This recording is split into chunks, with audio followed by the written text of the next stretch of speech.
difícil, né? A gente que funciona, né, como um clube de futebol, que é um trabalho totalmente ligado à saúde, e a gente vê, né, a gente tendo que parar justamente, né, assim como todas as atividades, né, porque realmente a coisa é complicada, você hoje não tem ainda uma vacina, mas vem o outro lado, né? Você imaginar que tudo que nesses 20 anos, né, você tinha vivido, situações complicadas, situações difíceis, você conseguia ter naqueles momentos, né, atitude que você tentava mudar a situação. E agora, né, ainda mais que cancelaram as nossas competições, né, a categoria de base a gente não sabe quando volta. Os 2 campeonatos que a gente tinha, que era a Copa Rio e depois, né, a Copa Rio terminando em outubro, a gente já emendava por causa da seletiva. São 2 campeonatos que foram cancelados, então a história nossa para esse ano, profissionalmente, ela não existe, né? Ela está realmente parada, não tem nenhuma condição da gente realmente voltar. Nossos funcionários, jogadores, a gente, na medida do possível, veio ali até abril fazendo a folha de pagamento, depois a gente fez a paralisação e a partir de maio, né, eles recebendo em junho pelo que estava na carteira do governo.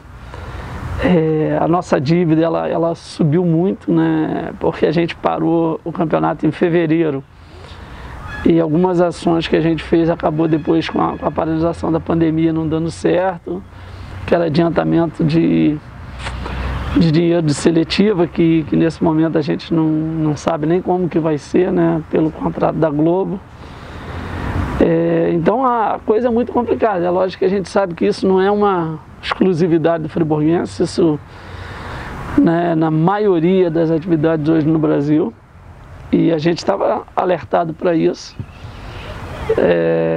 Mas é um momento muito complicado, é um momento difícil que a gente vai ter que superar. Hoje eu posso te garantir que o que a gente tinha para investimento, pensando no valor que teria da seletiva, só o que a gente fez aí entre março, abril e maio ultrapassou já o valor que a gente, né, pensava em usar durante a seletiva. Então é uma história nova, é um momento realmente que a gente não imaginava que ia passar por isso. Mas como eu te falei, não é uma prioridade do friburguense, né? A gente tem que dar o jeito, a nossa forma. É lógico que não era assim que a gente queria que acontecesse, mas vamos lá.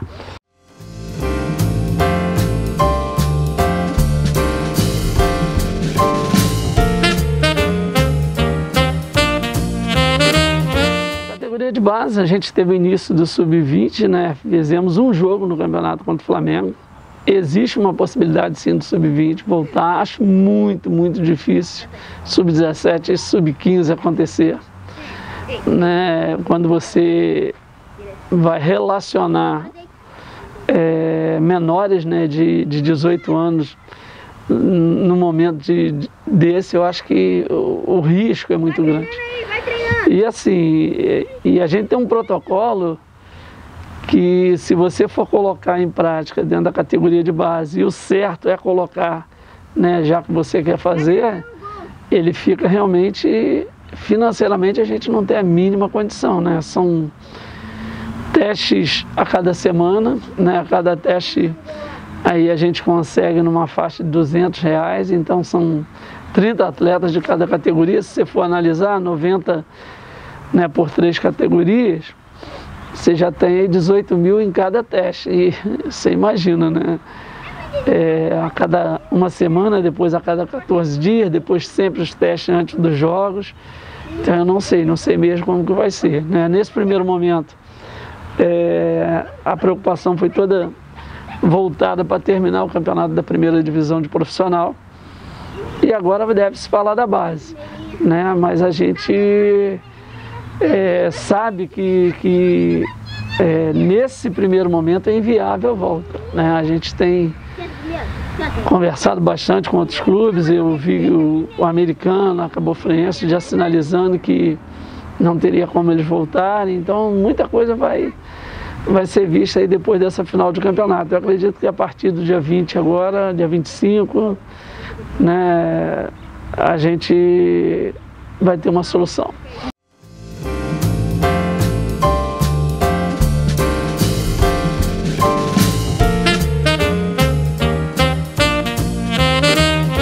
A Copa Rio é um campeonato que vai de junho até outubro, né? Então, se você não tinha espaço para terminar o estadual, imagina para fazer a Copa Rio, né? Que é um campeonato que, lógico, completa o nosso calendário, mas assim, para quem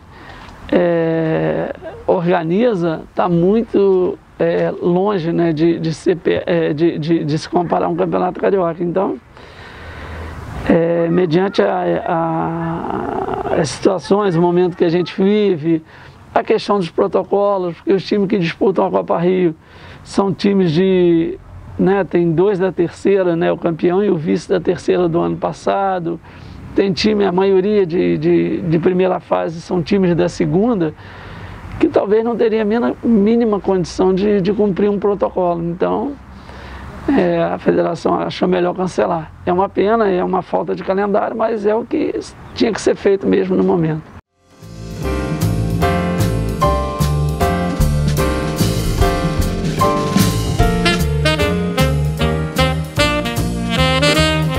A gente aqui, né, colocou todos os funcionários em casa. Eu vim fazendo a manutenção aqui, né, de campo, né, cortar, molhar, cuidando aqui direto do campo.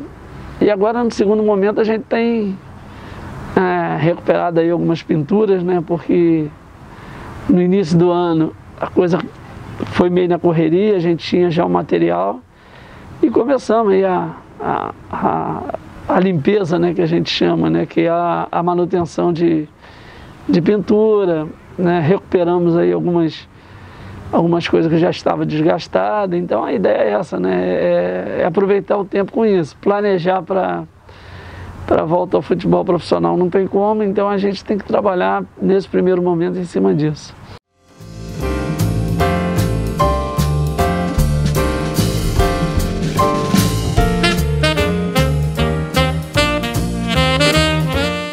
Eu fiquei muito triste com o que a gente viu em 2020, justamente pensando, né, no aspecto de 2021. Principalmente Fluminense e Botafogo, eu sei que a maioria das pessoas, num segundo momento, começou a falar: não, o Fluminense está certo, não é para jogar mesmo não era para voltar a treinar. O Botafogo, e assim, e amparado pela mídia, né, cara? Eu costumo dizer que assim, a rede social, ela conseguiu ajudar muito, né, a gente tirar e mostrar o outro lado, mas mesmo assim a força de uma televisão ainda, ela consegue ser muito grande. Então eu vi assim, a gente tendo um grande problema para 2021 por falta de calendário. Pode ter certeza que vai ser um campeonato curtíssimo, com menos data, e hoje fica bem claro que estrategicamente algumas equipes, né, a própria TV e a CBF queriam mesmo que o campeonato brasileiro ele acontecesse a partir de agosto, que com isso você vai num calendário, pode ter certeza, já vejo essas alegações, que vai até fevereiro, você tem que fazer um estadual dentro de março e abril, porque não vão mudar o calendário do brasileiro de 2021. A alegação da CBF já é clara em relação a isso, porque as férias têm que acontecer em dezembro de 2021, porque senão atrapalha, né, para 2022, onde a gente tem a Copa do Mundo. Então, era uma forma de estreitar e apertar ainda mais estaduais. Eu estou dentro do futebol há muito tempo, mas esse processo de elitização ele começou lá atrás, em 2008, com as mudanças de calendário. E a cada vez que passa, a gente sente isso mais na pele, né? A preocupação com um clube pequeno, né? Com a formação de jogadores, com o aspecto do que a gente pode, né? Dentro dessa região aqui, de oportunizar craques para amanhã estarem aí, né? Em grandes clubes, em seleção brasileira. Isso pouco importa, né? O que importa, a gente tem visto aí, é o negócio do momento, né? A questão que se vai precisar ou não de jogador lá no futuro, eu vejo que fica muito em segundo plano. Então a gente tem vivido isso, esse processo de elitização, esse processo de organizar com 100, né, e matar 300, então o futebol virou um grande negócio para poucos. E aí você me fez uma pergunta, eu dei essa volta, porque assim, 2021 para o estadual é uma incógnita, mas pode ter certeza que o brasileiro ele vai acontecer, né? Lógico, se a gente não tiver nenhum problema, como nós tivemos aí da pandemia, se não precisar de parar de repente, né? Todo mundo parar de trabalhar novamente, a gente não sabe, é uma coisa nova, mas se for no caminho que a gente está vendo aí, o campeonato começa dia 8, e vai até final de fevereiro. Com isso, o estadual ele vai seguir ali em março e abril para terminar em final de abril, ou seja, é muito pequeno, né? A possibilidade, pelo que a Globo deixou claro, ela quer rescindir, é lógico que eu queria até falar um pouquinho disso depois. Então a possibilidade da gente não ter seletiva, né? A possibilidade de se fazer com 16, ou a possibilidade de já criar a 1 e a 2, são coisas que a gente vai ver lá no futuro, a gente não sabe, é um momento incerto, mas o fato é que a pandemia deu uma brecha para essas coisas serem feitas, né? E a verdade é o seguinte, né? Eu vi Fluminense, Botafogo, 2 times principalmente, que começaram com a gente um trabalho lá em março, em cima de um objetivo, e quando chegou na fase final de voltarmos um pouco antes dos outros estaduais, né, eles mudaram o discurso e agora fica mais claro, né, para a gente entender que a opção era realmente atrasar os estaduais para o Campeonato Brasileiro começar um pouco mais tarde, e isso afetar o nosso calendário de 2021.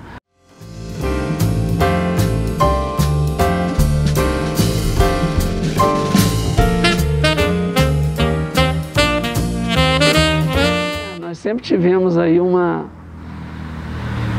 campeonato que assim, a partir do momento que você vende esse produto e assim, a rescisão da Globo, a gente hoje tem que ver se vale a pena buscar o que é de direito, ou se realmente vale a pena a gente partir para um outro caminho, porque você tinha um produto que na verdade era da TV, e aí eles tratavam esse produto da forma que eles queriam, denegrindo a imagem, sempre falando na questão da desorganização da FERJ, do presidente, que na verdade sempre deixei isso bem claro, que se decide para um campeonato estadual no arbitral, né, pelos clubes. Então a federação ela tem pouco a ver com isso, com essas decisões que são tomadas. Mas assim, no primeiro momento, quando você pega agora, parece, e você vê uma imprensa já falando desse jeito, é o início do fim, mas pode ser o começo, entendeu? O começo de uma nova era, o começo de um produto mais forte. Eu acho que é por aí, a gente tem que pensar nesse aspecto. É lógico que isso não é muito interessante para uma grande maioria que vem aí nesse processo de mudança de calendário, de fazer competição para poucos. Mas o Campeonato Carioca é muito forte. O Campeonato Carioca é um produto que dá para se trabalhar bem e dá para a gente ainda conseguir viver, né, os 2 meses e meio, 3 meses e meio aí por muito tempo. O grande problema é a falta de calendário, a asfixia que o clube pequeno tem em relação ao brasileiro, né, que isso ninguém mais fala. Isso que a gente fica triste. O Campeonato Estadual começou dia 20 de junho, talvez o melhor protocolo que eu já vi montado, né, para não impactar nada em relação ao número de casos, pelo contrário, ajudou demais em alguns casos que já chegaram e testaram positivo, né, tiraram, né, graças ao clube com seus testes, esses atletas e familiares não contaminaram a partir dali mais ninguém. Então, o futebol ele, fez tanta coisa, né, no decorrer desses anos, nesses 20 anos que eu trabalho dentro do futebol, mas eu vejo sempre sendo pregado de uma forma totalmente contrária, negativa, lógico, com interesses próprios.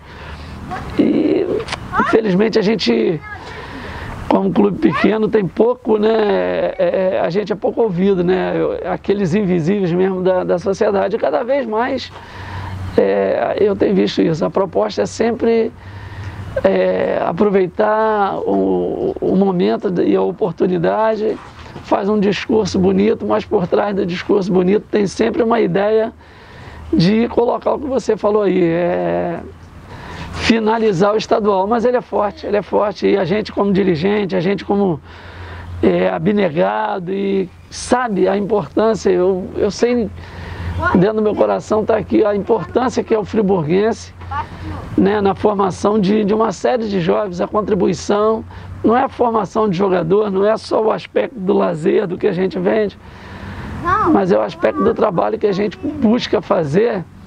Eu posso dizer que isso ajuda na segurança, ajuda na saúde, ajuda na educação, no relacionamento familiar, na aproximação religiosa. Eu posso dizer que o futebol ele é capaz de mexer com tudo isso. Então, por mais que as pessoas entendam da forma que a mídia passa, né, a nossa metodologia, a gente sabe aonde a gente quer chegar e a gente sabe que o efeito, se é com 2 meses e meio, ou com 5, ou com 10, ele é bem feito e a gente atinge bastante objetivo.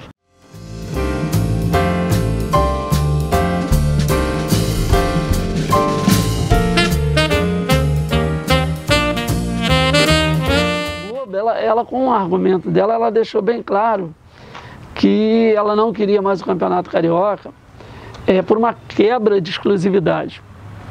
Deixa eu voltar lá em 2016, quando a gente fez o contrato, que o Friburguense ainda estava na primeira divisão, e eu lembro que ali a gente tinha 16 clubes, e foi aquele campeonato que houve um erro de regulamento, e nós em América caímos sem merecer. Por quê? Fizeram 2 grupos de 8, e aí na segunda fase zerava para iniciar os 8 primeiros colocados para ver quem seria o campeão. Mas na hora eu lembro direitinho que na hora em janeiro, né, quando eu vi o regulamento, dizia o seguinte: zeraria tudo para a segunda fase, ou seja, tanto para quem seria campeão, como os 8 que iam ficar para o rebaixamento. E eu lembro que aí a gente fez um segundo momento muito ruim e caiu. Então foi um 2016 conturbado, porque a TV exigiu que 2017 já viesse com 12. Esse era o aspecto que ela impunha para a gente renovar. Então, e aquele momento sem a Globo realmente seria muito difícil, né? A gente está falando ali de 4 anos atrás, as coisas mudaram muito, foram rápidas. Hoje talvez a gente não assinaria, né? A gente não abriria a mão de fazer com 16.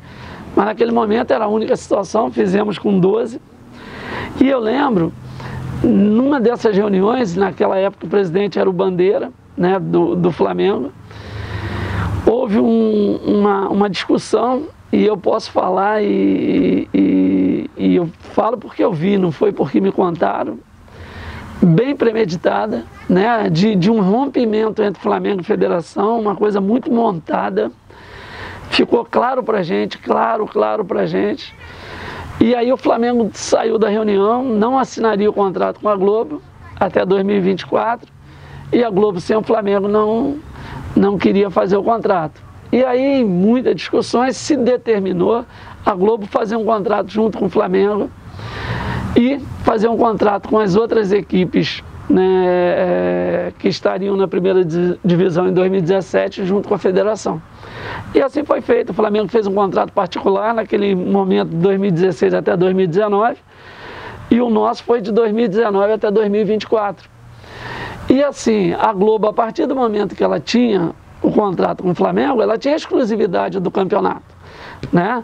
Quando chega agora em 2019, com a saída do Bandeira da diretoria do Flamengo, né, o Landim, que é o novo presidente, definiu, e com argumentos, né, bem claros, definiu que o Flamengo, que até então tinha pouco investimento na questão de trazer jogadores, que não tinha conseguido quase títulos nenhum, era campeão brasileiro, era vice-campeão mundial, campeão da Libertadores, e com uma nova safra de grandes jogadores. Então teu produto de 2019, né, era muito mais valorizado que 2016. E aí, não havendo o acordo, o que aconteceu? Isso que é bom quem está ouvindo entender. A Globo, ela continuou tendo exclusividade nos jogos dos pequenos, e ela não pôde passar nenhum jogo, já que ela não assinou, não acertou com o presidente do Flamengo. Durante o estadual, ela não pôde passar nenhum jogo do Flamengo. Se o Flamengo era mandante, se não era mandante, até então não tinha MP, jogos do Flamengo no estadual não tinha. E ela fez o quê? Ela diminuiu o valor do que ela tinha feito em contrato. Além dela não ter o contrato com o Flamengo diretamente, ela diminuiu, justamente por o Flamengo não ter o acordo, ela diminuiu o valor o valor que ela passava para os times e para a federação. E aí foi acontecendo assim, nenhum jogo do Flamengo é transmitido, e até que veio a MP. E aí foi a grande mudança. Por quê? No jogo que o Flamengo passou com a Flá TV, e aí logo no outro dia ela veio e notificou a federação sobre o aspecto que ela não tinha mais a exclusividade, dizendo que o Boa Vista quebrou a exclusividade. Ela mente quando ela tenta explicar assim. Por quê? Ela não tinha jogo nenhum do Flamengo. Então, o jogo Flamengo e Boa Vista não existe, cara. Não existia, não era um produto da Globo. A partir da MP, o Flamengo, através da lei, se ela vai ser sancionada, se ela não vai, não sei, mas provisoriamente está na lei. E o Flamengo usou disso, e ela quis que os 11 clubes e mais a federação, né, influenciasse, talvez não deixasse acontecer isso. Não cabe a gente, não tem como a gente fazer isso. E ela fala que ela perdeu a exclusividade, mas exclusividade de uma coisa que ela não tinha o jogo do Boa Vista Flamengo. Então, que exclusividade que ela perdeu? Nenhuma. A exclusividade de passar o Carioca, ela perdeu sim, quando ela não assinou com o Flamengo, quando ela quis assinar diretamente com o Flamengo lá na época do Bandeira, entendeu? Então é muito complicado. Ela pelo contrário, né? Esse dia eu estava vendo uma entrevista do presidente do Bahia, e ele deixa isso nessa entrevista. É muito, muito esclarecedor. Quem puder ver, justamente com o grupo da Globo, né, o pessoal do marketing, e o presidente do Bahia, ele deixa isso claro. Né? Ela, pelo contrário, ela não perdeu nada, ela ganhou, ela não passou o jogo do Bangu e Flamengo, que ela não tinha também, ela não passou porque não quis. Então, no Carioca, ela não perdeu o jogo do Boa Vista Flamengo, ela ganhou, foi o jogo do Bangu e Flamengo, e ela não quis passar, ela ganhou todos os jogos do Flamengo a partir da MP, sem tirar, sem desembolsar nada. Mas não está por trás, tá? Eu vejo isso assim de uma forma bem clara, não está aí o direito de passar ou não passar o jogo. Eu acho que o que está por trás é o que vem lá na frente, no estadual do ano que vem. Se você não tem um Flamengo, se você tem um valor que você considera caro para o momento que você vive, se você tem uma oportunidade de rescindir agora, sabendo que o estadual de 2021 vai ser muito curto, que você não vai ter o Flamengo, eu acho que era a oportunidade que ela achou, né, de fazer isso. Isso, na minha humilde opinião aqui, como eu te falei, no que eu vejo acontecer a toda hora. Então o argumento que ela perdeu, ela não perdeu nada, ela ganhou. Ela ganhou mais jogos, ela tinha oportunidade de passar os jogos do Flamengo quando não era mandante, e ela não quis. Né? Por quê? Porque quebrou uma exclusividade que a gente também não entende. Exclusividade de uma coisa que ela não tinha. É muito estranho. Né? Então hoje a gente no primeiro momento está definindo o que vai fazer sobre esse contrato da Globo ou não, ou se é melhor seguir realmente sem a TV e a gente criar, andar com as próprias pernas, sair dessa... Né? Eu posso falar que as pessoas, pô, mas vai ser horrível para os clubes pequenos, vai ser terrível sem um dinheiro, lógico. Você ter uma programação financeira já certa é muito melhor, mas tem tanta coisa nova que pode acontecer daqui para frente. Até mesmo como a gente já falou, o estadual que pode para eles estar buscando o final, pode ter vida nova e se tornar um grande produto. Né? Eu vejo a Copa do Nordeste um exemplo claro disso. Ninguém queria a Copa do Nordeste, hoje é um produto super valorizado que alguém entendeu e trabalhou bem esse produto.